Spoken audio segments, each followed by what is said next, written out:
व्यक्ति के जीवन में साढ़े साथी के आना निश्चित है, तो इसमें आपको कम से कम 3 साढ़े साथी तो फेस करना ही पड़ेगा। कितना वो खतरनाक हो सकता है?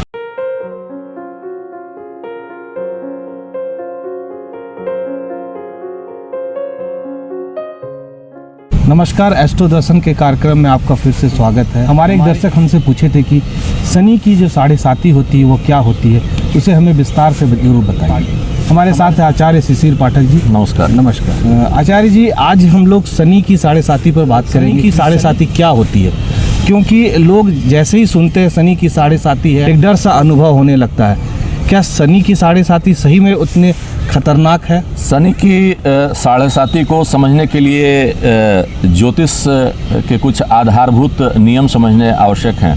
ज्योतिष को अगर 2 पार्ट में डिवाइड किया जाए तो एक तो मैथमेटिकल पार्ट है जिसके अंतर्गत कुंडली बनाई जाती है कैलकुलेशन के तहत, और दूसरा जो है वो फलित है जिस पे बेस्ड है प्रेडिक्शंस।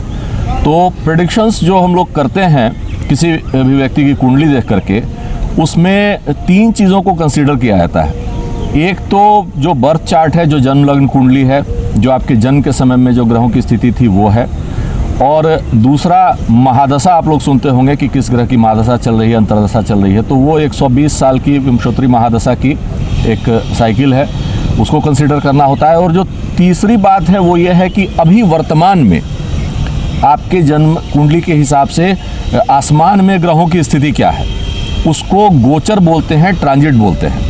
तो साढ़े साती का जो कैलकुलेशन है, साढ़े साती कब किस व्यक्ति की साढ़े साती चलने वाली है, कब इसकी शुरुआत होगी, कब इसका अंत होगा, ये गोचर के अंतर्गत ये चीज़ आता है। और ये साढ़े साती जो है शनि की गोचरीय अवस्था है, ट्रांजिट फेज है।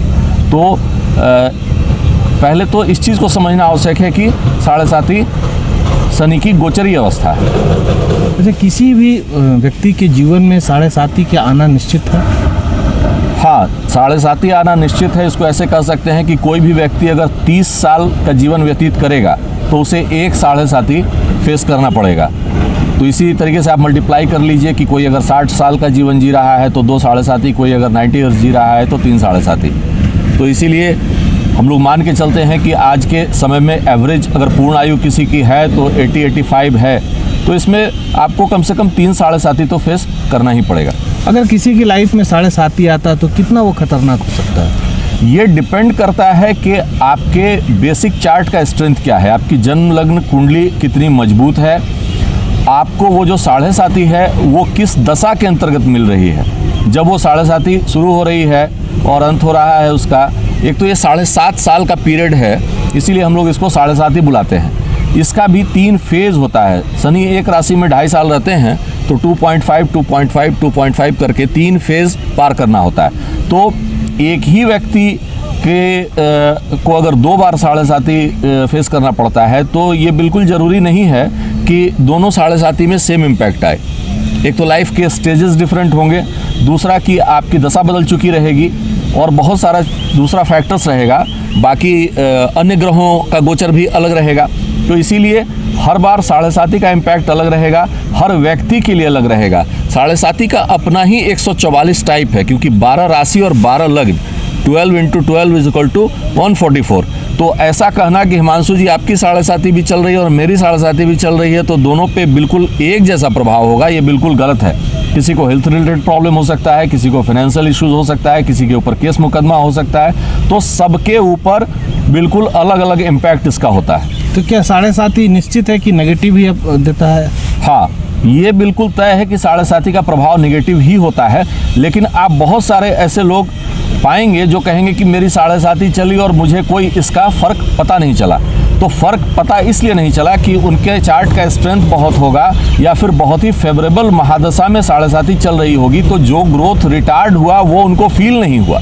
तो ये हो सकता है कि साढ़े साती का प्रभाव आपको ज़्यादा ना पता चल रहा हो, लेकिन उसका प्रभाव कभी भी पॉजिटिव नहीं होता है। अगर किसी के लाइफ में 7.5 चल रहा है और नेगेटिव अप्रोच हो रहा है तो उसके क्या उपाय होते हैं? ये नेगेटिव इम्पैक्ट्स आ रहे हैं तो शनिदेव की पूजा करें। एक दशरथ कृत शनि स्तोत्र आता है, उसका पाठ करें, उसका श्रवण करें, सरसों तेल का दान करें, शनिवार को शनि मंदिर जाकर शनिदेव की पूजा आराधना करें।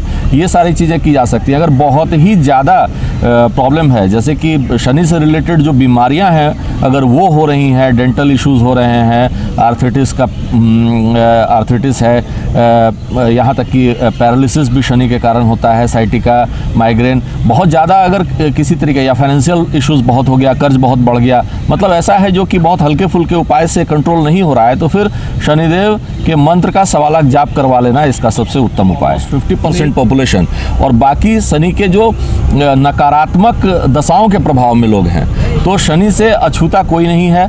50% से ज़्यादा लोग किसी भी समय में शनि के प्रभाव में रहते हैं, इसलिए, और शनि का काम है जस्टिस करना, तो कर्म अच्छे करें, कर्म अच्छे रखें, तभी कष्ट से निवारण होगा। नहीं तो कितना भी पूजा पाठ कर लीजिए, कुछ भी कर लीजिए, अगर आपका दिनचर्या सही नहीं है, आपका दूसरों के प्रति व्यवहार सही नहीं है, तो फिर आप शनि के प्रभाव से नहीं बच सकते हैं। जैसा कि आचार्य शिशिर पाठक जी ने बहुत ही सरल भाषा में बताया कि अगर शनि की 7.5 चल रही है और अगर आप शनि की 7.5 से ग्रस्त हैं तो सबसे पहले तो एक कुंडली का विश्लेषण करा लें। साथ ही साथ आप शनि भगवान को तेल चढ़ाएं, दिया दिखाएं और एक जाप करवा लें। तो इससे हमें लगता है कि शनि की 7.5 का जो प्रभाव है आपके जीवन में कम पड़ेगा। हम फिर इसी तरह के कार्यक्रम लेके आएंगे। आज हमारा टॉपिक था शनि की 7.5 पर। तो तब तक के लिए बने रहे हमारे साथ और नमस्कार। बने रहें thetimesmedia.com पर। आप हमें फेसबुक और यूट्यूब पर भी देख सकते हैं।